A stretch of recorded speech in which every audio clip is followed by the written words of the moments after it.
آپ شیعہ مجلسوں میں جاتے ہیں، یہ مجلسوں میں ہماری مائیں بہنیں بیٹھی ہیں، مجلسوں کی زینت ہوتی ہے، جلوسوں میں بھی ساتھ ہوتی ہے۔ مولوی دکان کے تھڑے پہ کھڑا ہو کے کہہ رہا ہوتا ہے بس شیعوں کو کون سمجھائے،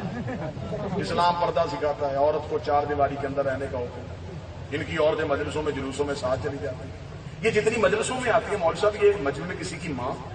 کسی کی بہن، کسی کی بیٹی۔ سوار بھائی جب بندے طواف کرنے جاتے ہیں، عورت کسی ملک کی،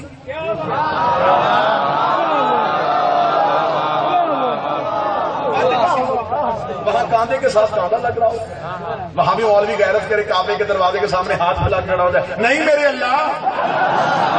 اسلام غیرت سکھاتا ہے۔ ایک دن عورتیں طواف کرے، ایک دن مرد طواف کرے، مولوی کہتا جی تمہاری مت ماری گئی ہے، وہ تو اللہ کی عبادت ہے، عبادت میں تو ہوش ہی نہیں ہوتی، پھر جس نے کعبہ بنایا تھا وہاں تجھے ہوش نہیں ہوتی، تو جس نے کعبہ بچایا تھا